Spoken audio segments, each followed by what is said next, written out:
इंद्र हूँ मुझे जानते हर खास श्याम है, तावे में मेरी देव परी जीनो तमाम है। राजा हूँ मैं स्वर्ग का, कहलाता सुरपति इंद्र, सर झुकाते देवता मुझे सुबह और शाम है। आहा, सभा क्या सज रही है, चमन में चमेली की कली खिल रही है। भावरा गुंजन मोह मन को बसर है, मधुर गाने वाली परियों की कसर है। काला देव बुलाओ परिस्ता से परिया अभी, जो बारी बारी से करे मुझ रश। महाराज की जय जयकार हो। जय जयकार हो काला देव, महाराज की जय जयकार हो। जय जयकार हो। क्या समाचार लाए हो? महाराज क्या है? आज मिथिला के 8 दिन हो गए, कपड़े लेके इंद्रासन से गईले, अभिनय वाला सफाई को के लेके नहीं खाई। काला देव मिथिला इंद्रासन की धोबिन है। जी महाराज। देवताओं का कपड़ा धोना उसका काम है। जी महाराज। अब तक कपड़ा धोकर नहीं लाई? नहीं महाराज। एक काम करो, प्रतीक्षा करो, आज मिथिला आती है उससे पूछताछ करो कि कपड़े की सफाई में इतनी देर क्यों करती है। जैसे आपके आज्ञा महाराज, आप विराजमान होइए। वाह गोपाल देव।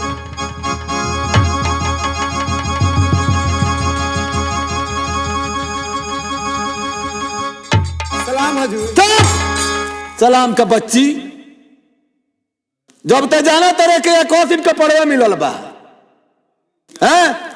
एक दिन का पड़वा मिलल बा, आ तेले जाके अपना नाद में गोतले बारिश ई बता के तोर सरिया खोल के पहरी है। हमार साड़ी का एक खोल के पहना जाए, ली कपड़ा लेकर ले बड़ी भाई, अपना कपड़ा गिन ली, दे सब कपड़ा गिन ली, हम जाते हैं, हमारा घर काम बाबे। धुरपाल देव अधरी 1 2 3 4 5 6 अरे मिथिला, आ कहाँ हमार कपड़वा में बारी? ये मेरा कपड़ा नहीं खे। आ कहाँ कपड़वा हमार बाई में? आई बाप, कपड़ा करियर रहल का, कोरियर वाला छिटदार रहल। हां हां, आई हो दादा, बाप रे इतना मोइल रहल रो कपड़ा, रो कपड़ा कबे गोद के आ छोड़ के आवत नहीं और फिटले ना रही रे। 8 दिन हो गल, अब ले के पन्नाद में गोतल ही बारिश री। का कर दिन नहीं खे पड़त निमन, दिन निमन नहीं के बनो क्या रोबे जाके लेके आवत जी, हैं अपन गिन लिया और जाके ले आवत नहीं। हो तो गिना गइल बा। हां, आ हमार के पड़ावा लेके आवत नहीं, लेके आओ तनी। हाँ। ठीक है जो, अब लेके आवत जल्दी जो। महाराज क्या है? वाह, आज जन मिथिला कपड़ा फिर दिले बिया। हाँ। जिंदगी में कबो ना फिटलर लसी है। काला देव जी महाराज। ऐसी क्या बात है उस कपड़े में जो तू इतनी तारीफ का पुल बांधे हुए हो? महाराज बोलो। आज मिथिला एकदम चमका दिले बिया कपड़ा। लाओ देखूं। ली देखी, लाओ। ली। काला देव जी महाराज। वास्तव में आज इंद्रासन में चमत्कार हो गया है। तब का मिथिला वर्षों से इंद्रासन का कपड़ा धोती चली आई। जी महाराज। पर आज जो कपड़ों की सफाई करके लाई है, जी ऐसा कपड़ा तो उसने अपने जीवन में कभी नहीं धोया था। कबो ना कबो ना कबो ना। पकड़ो इस कपड़े को, और मिथिला आती है, जी महाराज। उससे पूछो। जी मिथिला,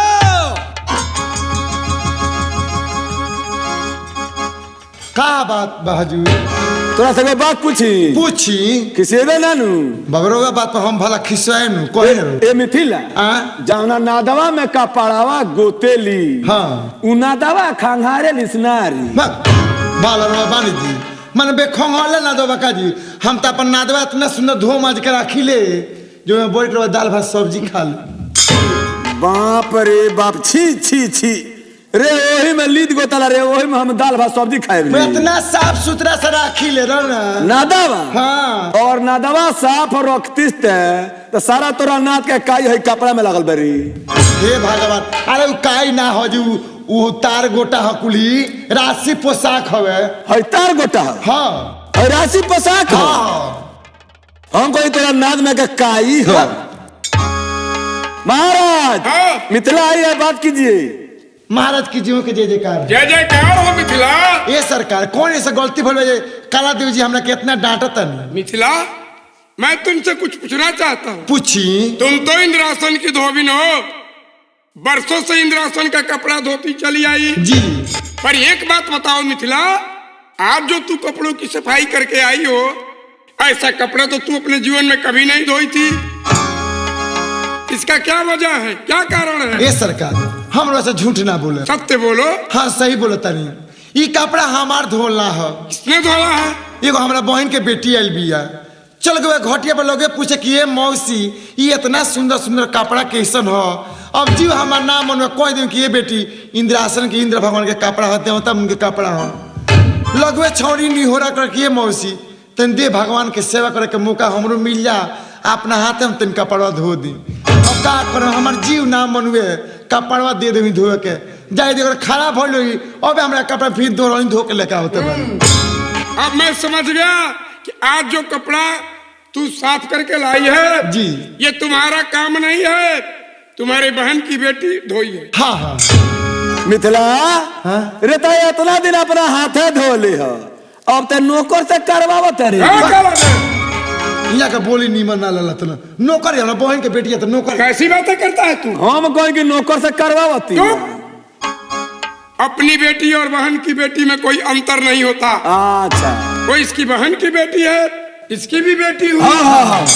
मिथिला, हाँ बोली। क्या बताऊं, दिल से सच पूछो तो मेरा दिल कहता है कि जो लड़की तुम्हारे घर आई है जी जी जी वो सती है। सती? हाँ हे भगवान, छौड़ी सती बिया? हाँ। कहता नहीं बाप रे, छौड़ी के शरीर से कितना सुंदर जोत मारता कर दी। मिथिला, हाँ वो लड़की हमारे इंद्रासन में आने के योग्य है। जी, तुम जाओ उसे तुरंत यहाँ लेकर आओ। अबे बहनी अबे बोला के लेकर आओ, जल्दी जाओ। जल्दी जल्दी जल्दी गो।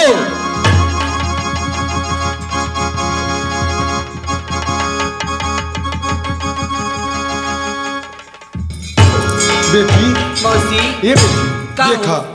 तू कहत रहो इंद्रासन इंद्रासन, हाँ। देखा ये इंद्रासन है। का ये इंद्रासन है? हाँ ये मौसी बड़ा सुंदर बा हो। सुंदर का कहत रहो, इंद्र भगवान बैठे दर्शन पहले कर भगवान के। सौभाग्यवती बाबा। बेटी का मौसी, है ना काला देव जी बानी? हनुमान जी की हितैती में करानु है ना, काला देव जी हैं।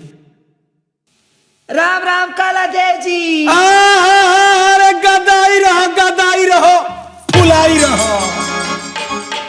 मौसी, हाँ? बड़ा हरा आशीर्वाद देता यहाँ का आशीर्वाद बड़ी फरेला। हाँ। आ बेटी आय। देखो हो रहे भूपाल बाबा बानी।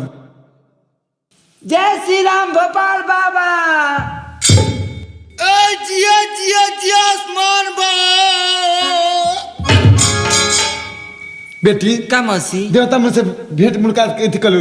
देखे जितना जनता सब बैठल बा सब देवता के मुताबिक बनी।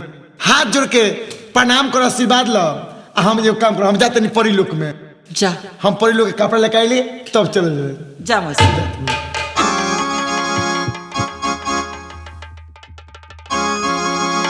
देवी जी प्रभु। एक बात पूछूं? बोली।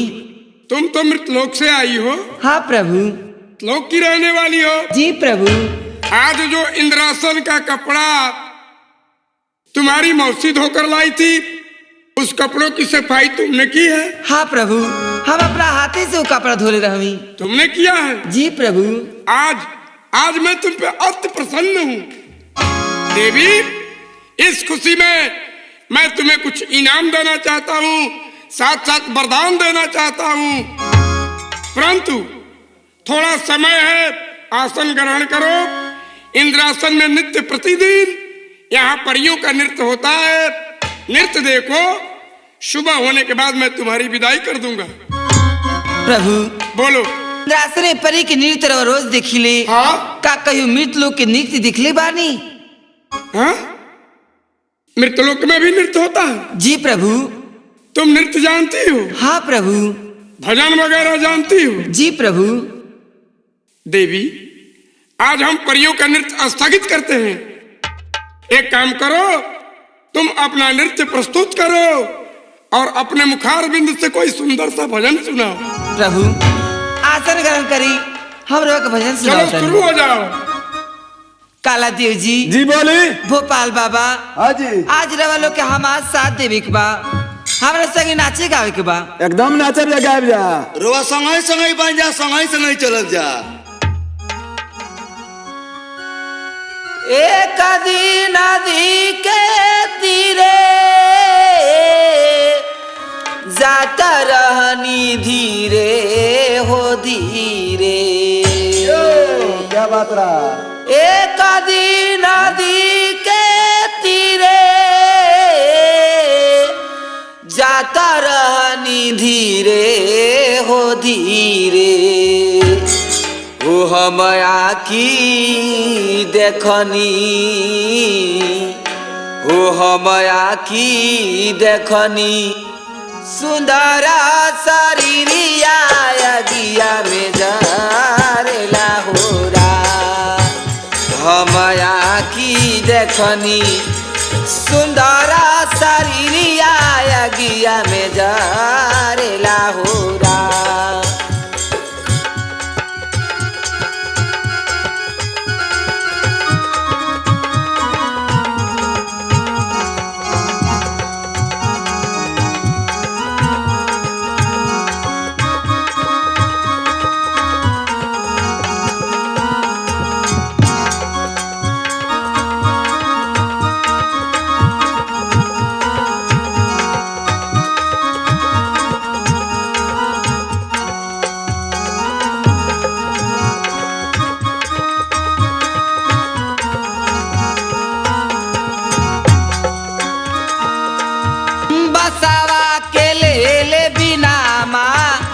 घाटे चलल चारी जाना, बसवा कले विमाना घाटे चलल चारी जाना। बसवा के ले बिनामा घाटे चलल चारी जाना। मुहवा पर अगिया, मुहवा पर अगिया अपने जमाला का मुहवा धरेला। मुहवा पर अगिया अपने जमाला का मुहवा धरेला।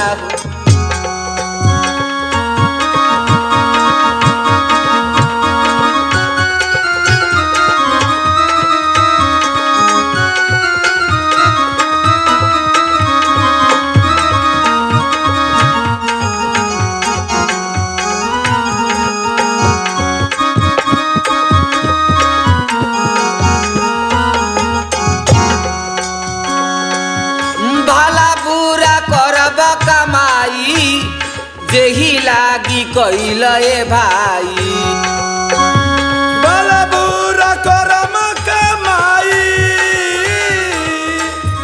जेही लागे कइल ए भाई। भला बुरा करब कमाई जेही लागी कइल ए भाई। तब काहे खाती, तब काहे खाती ऊंचा नीचा मानुष तनवा करेला होरा। तब काहे खाती ऊंचा नीचा मानुष तनवा करेला होरा।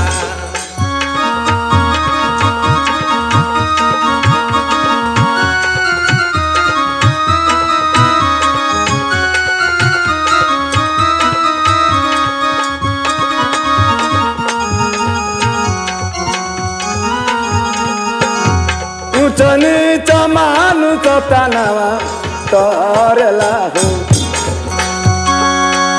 हिता मीता जे जे रहे एके मुँहे सभे कहे। हिता मीता जे जे रहे एके मुँहे सभे कहे। हिता मीता जे जे रहे एके मुँहे सभे कहे। बेटा के तरले, बेटा के तरले बाबूजी के मानुष तनवा तरेला होरा। बेटा के तरले बाबूजी के मानु सतनवा तरेला हो राम हम आखी देखनी सुंदरा शरीरिया अगिया में जरेला हो राम। महाराज हाँ बोलो। महाराज भूकंप पगल भागी। चुप। हाँ महाराज भूकंप पागल जल्दी भागी। ओए, हाँ? इंद्रासन में भूकंप नहीं आया है ना बल्कि इसका नृत्य और संगीत सुनकर आज मेरा इंद्रासन डोल उठा है। हाँ साथ साथ सिंहासन भी डोल उठा। क्या महाराज है? संग संग हमनियों के डोल गए नीचे। तुम लोग भी डोल गए। जी महाराज। एक बात है कला दे, जी महाराज। ये लड़की सती है, सती है, इसमें दम है, हम है, तभी तो आज इंद्रासन डोल गया। जी महाराज। देवी आज मैं तुम पे खुश नहीं बल्कि अति खुश हूँ, अति प्रसन्न हूँ। मांगो मुझसे वर मांगो, तुम्हारे मन में जो इच्छा आए मांग लो। प्रभु रवा के हमरा के बर दियल चाहता नहीं तो हमरा के पहले रवा 63 वचन दी प्रभु। लो इंद्रासन के सभी देवताओं को साक्षी मानकर मैं तुम्हें वचन देता हूँ कि तुम जो कुछ भी मांगोगी मैं तुम्हें हंसते हंसते प्रदान कर दूंगा। प्रभु पहला वरदान रवा से ही मांगता नहीं कि हमारा ससुर जी के एगो ऐसा समय आई रहे जौना बेरा हमारे ससुर जी एगो नाव पर अपन सारा संपत्ति लाद के नाव के भरोसे नदी में छोड़ दिले रहनी, लेकिन गंगा जी के कुछ और मंजूर रहे। अरे गंगा जी के लहर इतना तेज बहल कि हमारा ससुर जी के उस सारा संपत्ति उ दुगो नाव वाला नदी में डूब के मर धस गए। प्रभु रवा से पहला वरदान ये मांगता नहीं कि हमारा ससुर जी के उस सारा संपत्ति उ दुगो नाव वाला रवा जिंदा कर दी, वहाँ के धन रवा बाहर कर दी। तथास्तु। प्रभु दूसरा वचन दूसरा वरदान रवा से ये मांगता नहीं प्रभु हमार 6 जानी भसुर जी रही लो जिया लोग के कोबारे घर में काला नाक डस दलस, वहाँ लोग के देहांत हो गए रहे। आज की डेट में हमार गोती ने गो उजर साड़ी पहन के विधवा के लिबास में अपन जिंदगी गुजारता नहीं लो। प्रभु कुछ ऐसा चमत्कार करी ताकि हमार 6 जनी भसुर जिंदा हो जाए लो। हमार गोती सब अपना मांग में सिंदूर छुआ के अपन खुश में जिंदगी जी लो। तथास्तु। प्रभु रवा से तीसरा वरदान तीसरा वचन मांगता नहीं, एकरा बाद हमरा कुछ ना चाहिए। मांगो। प्रभु एगो ऐसा समय आई रहे जौना बेरा हमरा शादी के हर एक विधि विधान भइल, यहाँ तक कि हमरा मांग में सिंदूर पड़ल बड़ी शुभ लगा रहे। प्रभु जब हम हमार स्वामी जी कोबर घर में गए जा, हमरा स्वामी जी के काला नाक डस दलस, हमार स्वामी जी दुनिया में ना रहनी। बाबा रवा आगे अपन आचरा पसार की अपना स्वामी जी के प्राण के भीख मांगता दी। बाबा बाबा हमरा स्वामी जी की जिंदा कर दी ताकि अपना मांग में एक चुटकी सिंदूर लगा के अपना ससुर जी के दियल वादा के हम पूरा कर सकी। देवी तुमने मुझसे 3 बार मांगा। जी प्रभु। तुम्हारा पहला बार तुम्हारे सास ससुर की खोई संपत्ति, साथ साथ नदी में डूबे दोनों मल्ला। एक काम करो, जब तुम हमारे इंद्रलोक से मृतलोक में जाओगी तो सबसे पहले तुम गंगा जी के तट पे जाना। देवी वहां जाते ही गंगा तुम्हें देखते ही तुम्हारे सास ससुर की कोई संपत्ति बाहर कर देगी, साथ साथ नदी में डूबे दोनों मल्लाहों को भी जिंदा करके बाहर कर देगी। देवी वहां से तुम अपने ससुराल जाना, शमशान घाट जाना जहां तुम्हारे 6 भसुरों की चिता जलाई गई है। वहां जाने के बाद तुम अलख निरंजन की ध्वनि लगाना। देवी इस ध्वनि में इतनी शक्ति है कि तुम्हारे 6 भसुर जिंदा हो जाएंगे। अब रही बात तुम्हारे पति को जिंदा करने की, मैं कैसे करूं देवी? तुम्हारे पति के शरीर का सारा हाड़ मांस गलकर पानी हो गया, कुछ हड्डियां अस्थियां इधर उधर बिखरी पड़ी है, कुछ हड्डियों और अस्थियों को तुम अपने तन का जेवर बनाकर पहन कर आई हो। हाँ एक विकल्प तो है कि तुम अपने पति का नर कंकाल तैयार करो, फिर मैं तुम्हारे पति को जिंदा करने का वचन दिया है उसे भी जिंदा करूंगा। प्रभु हमारे कुछ समय दिया ताकि हम अपना पति के नन का काल तैयार कर सकी। देवी, मैं तुम्हें समय दे रहा हूँ, कुछ देर के लिए समय दे रहा हूँ ताकि तुम अपने पति का नर कंकाल तैयार कर सको। फिर मैं तुम्हारे पति को जिंदा करने का वचन दिया हूँ, उसे भी जिंदा करूंगा।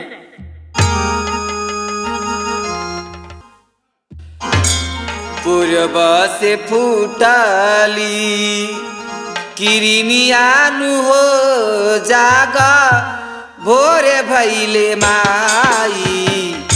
पूर्व से फूटली किरनियानु हो जागा भोरे भैले माई।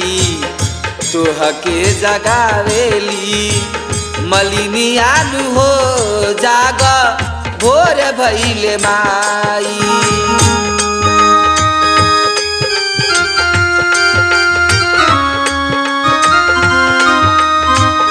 झुरा झुरा निमिया के डोलेला पतैया तोहरे दुआरे खाड़ भैले भैरो भैया।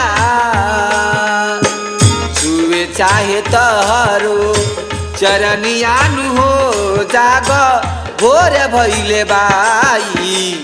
पूर्व से फूटली किरनियानु हो जाग भोर भैले माई हो जाग भोर भैले माई हो जाग भोर भैले माई।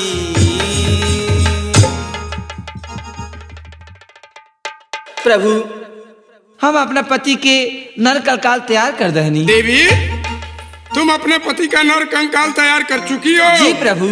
कालादेव। जी महाराज।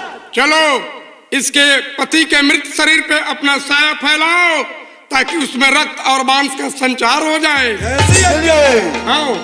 नमः शिवाय ओम नमः शिवाय हर हर भोले नमः शिवाय। नमः शिवाय ओम नमः शिवाय हर हर भोले नमः शिवाय। नमः शिवाय ओम नमः शिवाय हर हर भोले नमः शिवाय। नमः शिवाय ओम नमः शिवाय हर हर भोले नमः शिवाय। नमः शिवाय ओम नमः शिवाय हर हर भोले नमः शिवाय। नमः शिवाय ओम नमः शिवाय हर हर भोले नमः शिवाय। कालादेव। जी महाराज। देखो तो अब इसके मृत पति के शरीर में रक्त और मांस का भी संचार हो चला है। जी महाराज। एक काम करो। जी महाराज। अब इसके पति को जिंदा करना है। इससे पहले हमारी एक शर्त तुम्हें मंजूर करनी होगी। राउर लाखों शर्त जो गो शर्त रवा कहे तो हम माने खातिर एकदम मंजूर बा। हमरा देवी, हमरा स्वामी जी की जिंदा कर दी। मैं तुम्हारे पति को जिंदा करूंगा। इससे पहले सुनो। बोली। तुम मृतलोक से 11 घाट पार करके यहाँ तक आई हो। जी प्रभु। इन 11 घाटों के माध्यम से हर घाट पे तुम्हें अत्याचार और तुम्हारे साथ तरह तरह की यातनाएं सहने को मिली है। जी प्रभु। लेकिन ओ अत्याचार कोई मनुष्य नहीं बल्कि हमारे इंद्रासन के ही देवता मनुष्य का रूप धारण करके तुम्हारे सत्य की परीक्षा लेने के लिए गए हुए थे, जिन्हें समझने में तुमने भूल की और क्रोधित होकर उन सभी देवताओं को तुमने दंडित किया है। मुझसे वचन दो कि यहाँ से जाने के बाद हर घाट पे जाकर उन सभी देवताओं का उद्धार करो। प्रभु, हम रवा से वचन देता नहीं कि जब रवा इंद्रासन से हम लौट के जाइब अपना गाँवे तो हर एक घाट पर जाइब, 11 घाट पर जाके 11 देवता सबकी हम वालों के सहारे मुक्त करके तभी अपना ससुराल न जाइब। प्रभु, अब हमारा स्वामी जी की जिंदा। कालादेव। जी महाराज। अलख निरंजन की ध्वनि लगाओ ताकि इसका पति जिंदा हो जाए। जैसे आज्ञा महाराज।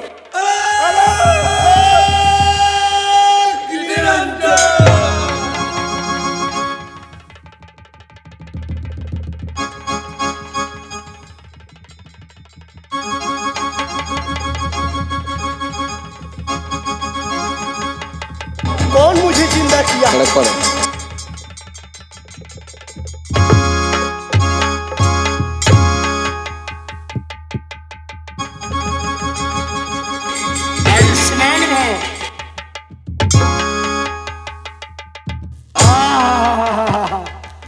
गदाई रह फुलाई रह। जा चिनिया बादाम खा, पकौड़ी खा और नारियल खा। नारियल खाओ, नारियल। हाँ नारियल।